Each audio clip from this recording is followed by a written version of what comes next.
Hello student, मैं एमसान सा स्वागत करता हूं आप सबका अपने YouTube channel smart project classes में। तो आज के इस वीडियो में हम लोग सीखेंगे विभाजकता के नियम, अर्थात 2 से कौन सी संख्या विभाज्य होगी, 3 से कौन सी संख्या विभाज्य होगी, 4 से कौन सी संख्या विभाज्य होगी। इन सारे जितने भी संख्याएँ हैं, जितने भी पहाड़े होते हैं, टेबल होते हैं, उन सारे टेबलों से कौन कौन सी संख्याएँ कब विभाजित होती है, इन सारे चीज़ों को हम लोग इस वीडियो में क्लियर करेंगे। तो चलिए स्टार्ट करते हैं। तो आज का हमारा टॉपिक हो गया विभाज्यता के नियम। चलिए सबसे पहला हम लोग देख लेते हैं 2 से विभाज्यता के नियम।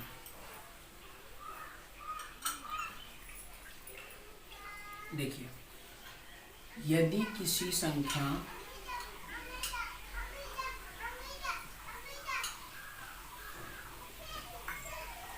की इकाई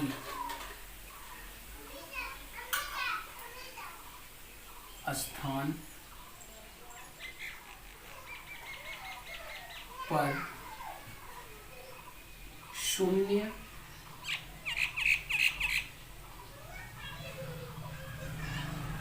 या सम संख्या हो तो वह संख्या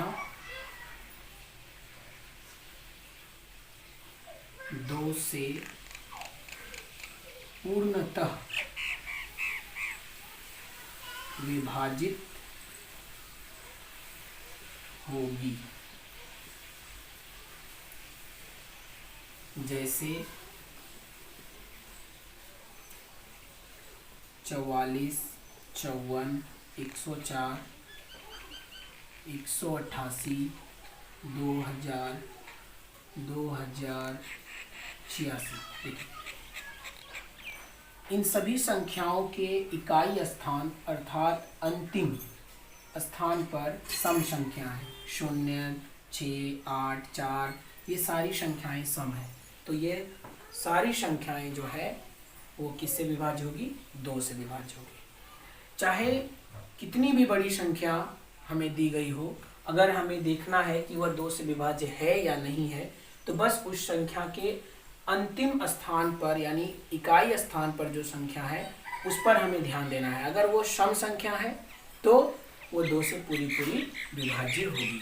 चलिए अगला हम लोग देखते हैं 3 से विभाज्यता के नियम। यदि किसी संख्या के अंकों का योग 3 से विभाज्य हो तो वह पूरी संख्या भी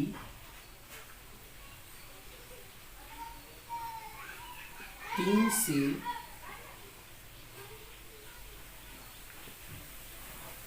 विभाज्य होगी।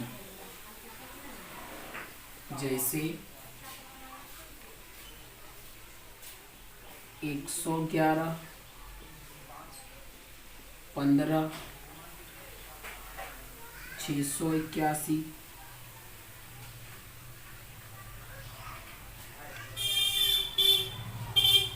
ठीक है, और बहुत सारी संख्या हो सकती है। देखिए 3 से विभाज्यता के नियम क्या है कि यदि किसी संख्या के अंकों का योग 3 से विभाज्य हो तो वह पूरी की पूरी संख्या भी 3 से पूर्णतः विभाज्य यानी कि कट जाएगी।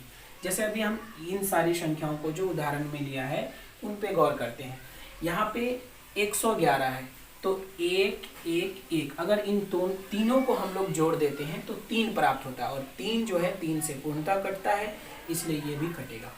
5 और 1 को जोड़े तो 6, तो ये 6 3 के पहाड़ा में आता है, 3 से कटेगा तो ये भी कट जाएगा।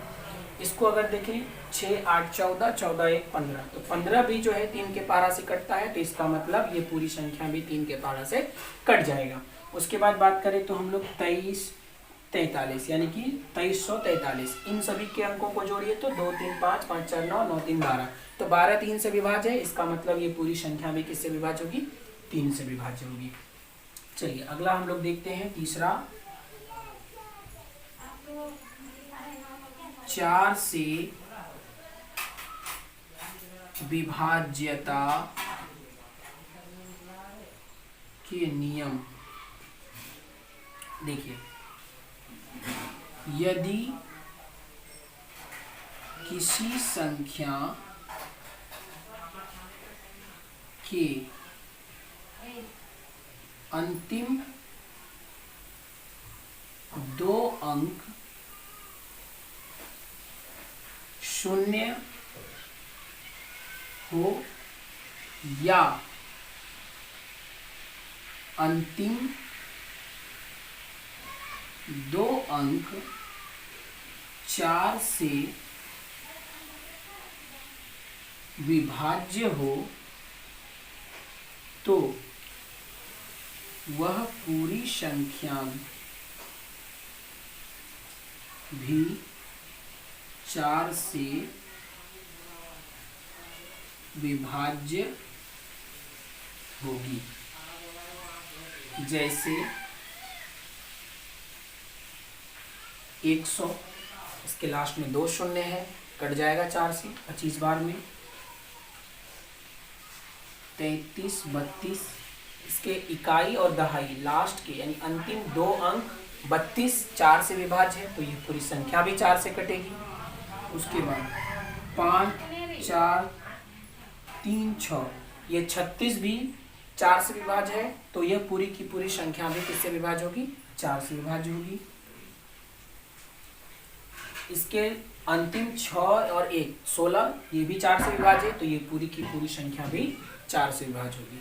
तो इस आधार से 2 से विभाजकता के नियम, 3 से विभाजकता के नियम और 4 से विभाजकता के नियम, इन विभाजकता के नियमों को हम लोगों ने इस वीडियो में देखा। आगे के वीडियो में हम लोग और भी विभाजकता के नियम को देखेंगे, जिसमें 5 से 6 से 7 से देखेंगे। ठीक है, तो आप लोग इन सबको अपने नोट्स में जरूर उतारें और इनको याद कर लें, ताकि आपको कभी भी संख्याओं को कटाने में या उन्हें भाग देने में कोई प्रॉब्लम ना हो। तो मिलेंगे अगले वीडियो में, तब तक के लिए धन्यवाद।